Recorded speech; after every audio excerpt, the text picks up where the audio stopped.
You think you're falling in love, but you're falling into a reflection. Carl Jung warned that what we often call love is not love at all. It's projection, an unconscious force, a hidden image from within cast outward onto another person, usually someone we barely know. You meet her and feel the rush, like you've known her forever, like she's everything you've ever wanted. But what's really happening? Your anima, the unconscious feminine inside you, has awakened. And she's using this woman's face as a canvas. She reminds you of comfort you never had, of gentleness you crave, of a fantasy built slowly over years of unmet emotional needs. Maybe it started in childhood. Maybe it grew through rejection. Now here she is, alive, beautiful, and you're hooked. But this isn't her. It's you. It's your inner world overflowing. You see her laugh and think she's the one. You hear her speak and imagine meaning that was never there. You read between the lines and paint her in colors she never wore. You aren't seeing her. You're seeing a dream. That's why it hurts later, when she turns cold, when she doesn't understand your depth, when she fails to live up to the goddess you imagined. It feels like betrayal, but the betrayal was yours. You betrayed your own clarity by projecting a myth onto a human. And it's not just men who do this. Women do too. Their animus, the inner masculine, draws them towards strength, stability, or intellect in a man. But again, it's projection. And when he fails, as he will, the disappointment cuts just as deep. Projection is blinding. It makes us believe we've found the one when we've only found a screen. The key isn't to stop loving. The key is to start seeing. Real seeing. Ask yourself, every time you feel overwhelmed by someone, am I truly seeing who they are or who I want them to be? Am I falling for this person or for my fantasy? And if you want real connection, you have to reclaim the part of yourself you're casting away. Reclaim your need for gentleness, for love, for peace. Don't expect someone else to carry that burden. When you stop projecting, you stop chasing ghosts.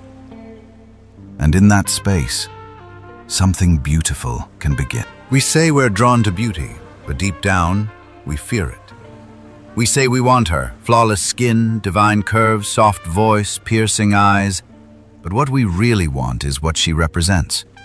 Perfection, peace, power, salvation. Something that will fill what's been missing in us.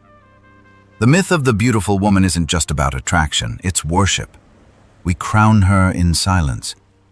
We give her qualities she's never claimed. We think, she would never hurt me, she's above drama, she must have the answers.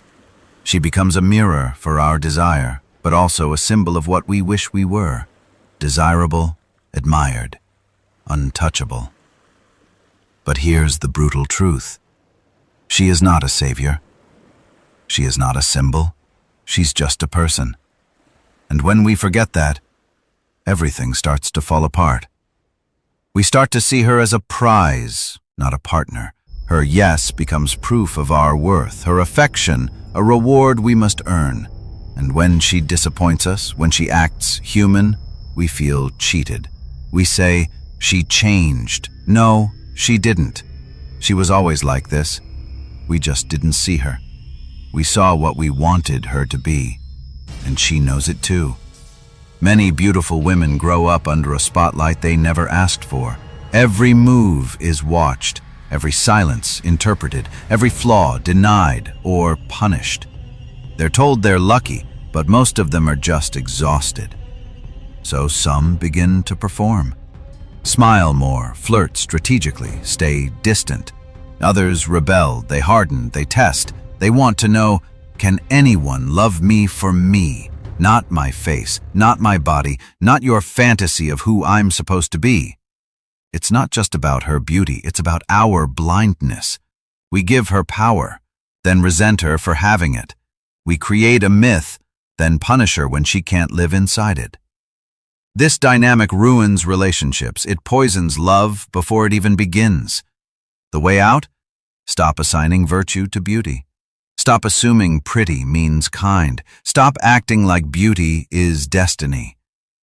A beautiful woman doesn't owe you purity. She doesn't owe you softness. She doesn't owe you anything.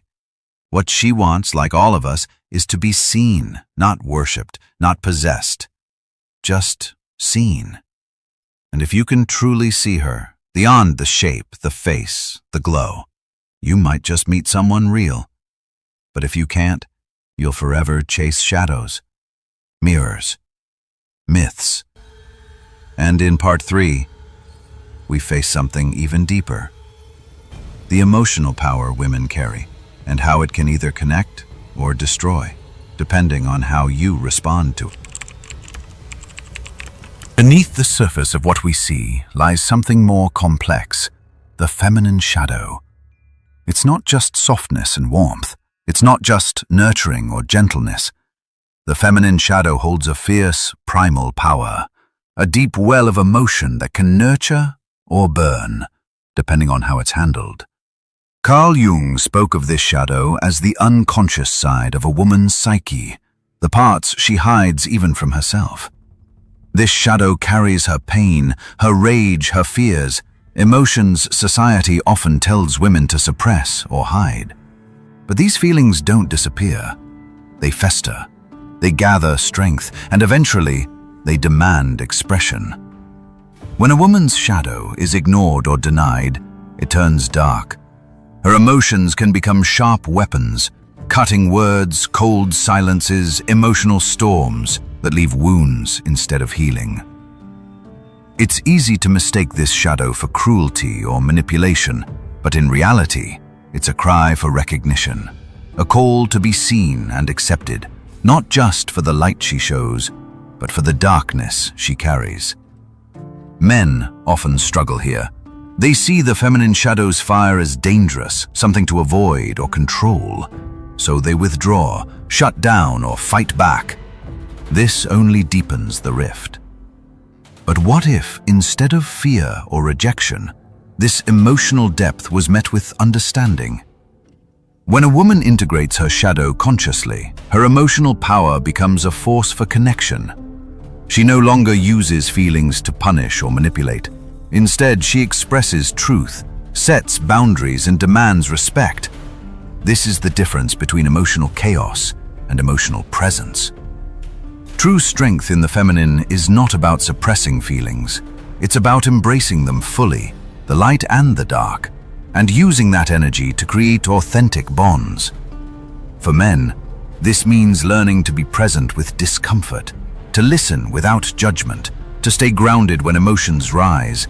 It means seeing the feminine shadow not as a threat, but as an essential part of wholeness. Jung believed that only when both men and women embrace these hidden parts can true intimacy be born. In the next and final part, we will explore how this journey, called individuation, leads us beyond illusions to genuine connection and wholeness. All the confusion, the projections, the myths, the emotional storms, they lead to one path: individuation. Carl Jung called individuation the process of becoming whole, not by finding someone to complete you, but by discovering and embracing every hidden part of yourself. It's the journey from illusion to truth. Most people live trapped in dependency, chasing others to fill the emptiness inside. They fall in love with images, not people. They expect others to heal their wounds, to silence their fears, to validate their worth. But this only leads to pain, because no one can give what you haven't found within. Individuation asks us to turn inward, to face the shadows we hide, the projections we cast, the fantasies we cling to. Who am I beneath all this expectation? What parts of myself have I denied or ignored? What illusions have I mistaken for love? This path is brutal because it forces honesty. It demands courage to sit with discomfort, to grieve losses, and to shatter comforting lies. But it is also liberating. As you reclaim your anima or animus, as you integrate your shadow, you begin to see others clearly, not as mirrors, but as whole, flawed, beautiful people. You learn to love without needing, to offer affection freely, not as currency for validation. You no longer fear rejection because your sense of self is no longer fragile. You become peaceful in solitude and open in connection. This is real love, not the fairy tale, not the obsession, not the projection, but a deep, grounded, mature presence. It takes work, it takes patience, it takes bravery, but the reward is worth it. To live whole, to love fully, to be free. And this is the brutal reality Carl Jung gave us, that the journey to love another truly starts with the courage to love yourself honestly.